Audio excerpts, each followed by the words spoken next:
So I've just got to Elland Road now.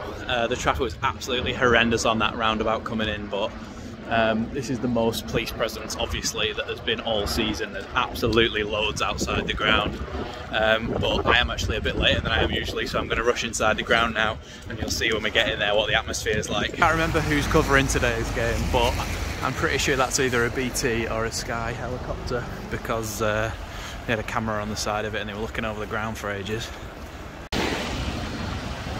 Yeah.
So I've just left Elland Road now.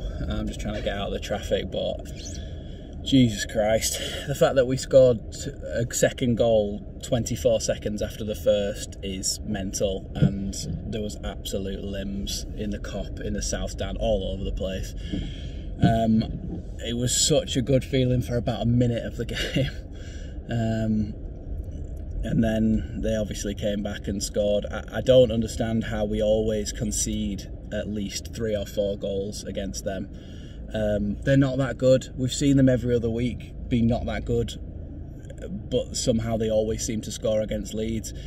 Ronaldo wasn't doing anything today, to be fair. We kept him quiet very well. We did well on him. He didn't do anything other than miss a chance, the Melee save that was offside anyway, so we did very well to keep him quiet. For the most part, we kept Fernandes quiet. Pogba, to me, was the real danger today in there, and I think it was just a bit of a mismatch physically with Forshaw, and he kept beating Forshaw and getting past him, and I think it would have been better in the first half if we'd have swapped Struijk and Forshaw after Koch went off, in terms of Forshaw was marking Fernandes and Struijk was marking Pogba, because Struijk is so much more physical, bigger build, taller and better tackler basically than Forshaw. So I think that would have been a better matchup in terms of those two playing against each other.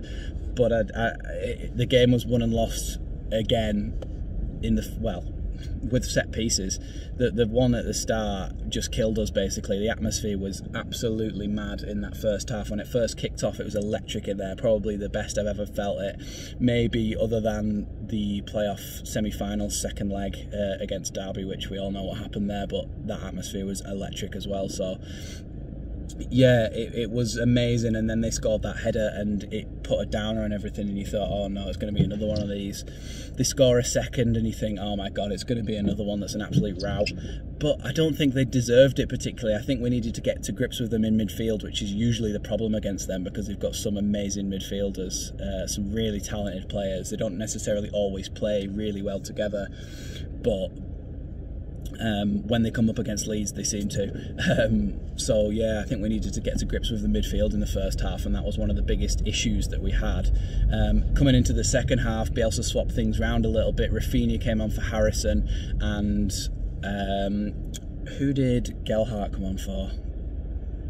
I've completely forgotten. Gelhardt came on for somebody as well, and that meant that basically we actually had a little bit of somebody to hit up front, and Gelhardt was able to drop a shoulder, have a few shots. Click had a few shots in that second half, and we did really come back into it again, especially with those 2 goals. The first one, I don't think Rodrigo will be claiming that was a shot. I think it was definitely a mishit cross, but it ended up going in the top corner, and then bloody 34 seconds later, or whatever it was, 24 seconds after kick-off, Rafinha slides in at the back post to score that one after Jan James squares it to him. That one did get VAR checked as well, and the Leeds fans were going absolutely mental after that goal.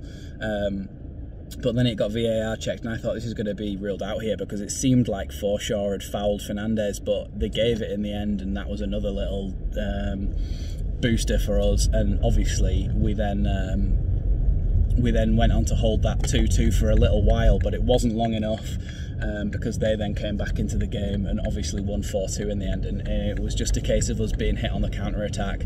I mean, they were worried because they were bringing on defensive players. At one point they had Matic, Varane and Dalot, or I think Dalot and Tellez were out at one point, so I think, yeah, they were definitely looking at making defensive changes, trying to hold on, but obviously they went and scored their counter-attack goals, and that did for us in the end.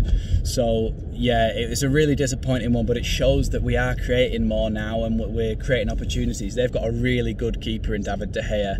There's no doubt about that. He is a really, really good goalkeeper. And so some of the chances may have gone in with a different keeper. I mean, that one where Click did a sort of half volley towards the end, that was a good strike, but just wasn't quite enough. There was one where it fell on his left foot, and it's his weak foot, so he wasn't able to put enough power on it. Gelhardt had a few shots, but they were blocked, and in the end it was a frustrating afternoon because the atmosphere was electric. The fans did all they could do to help the team, but defensively we just weren't good enough again. We've got Liverpool midweek, and it's one of those things where when you lose a game like this against a big rival, you then go away to Liverpool, who were champions of Europe a few years ago, champions of England a few years ago. Like, it's not looking promising, especially after they dispatched us 3-0 very easily at Elland Road. But we'll move on and we'll see what comes of that. We didn't really expect to win these games, but now it's getting to the point where we need to start getting at least some points on the board, and a point today would have been a really good result for us, and it would have just helped us with that extra little bit of security. So yeah, Liverpool next. I won't be at that one, so that'll be a match reaction, and then Spurs next weekend. I'm back in the cheese wedge, so you'll get another match day vlog like this one. So yeah, I'm just hoping we get at least some points from these games, and then we can focus on trying to get players fit and trying to win games against the teams that are lesser teams, if you will, teams around and about us. So yeah, we'll look forward to those games with hope that we might get something from them. But yeah, very disappointing afternoon, this one. Just thought I'd do a little bit of a reaction on this to give you my thoughts, basically, because you've seen the crowd, you've seen how electric it was, but what I actually thought about the game I've just said now. So thanks for watching this one. Like I say, match reaction for the Liverpool game, match day vlog for the Spurs game, and I'll see you in those videos. Thanks for watching.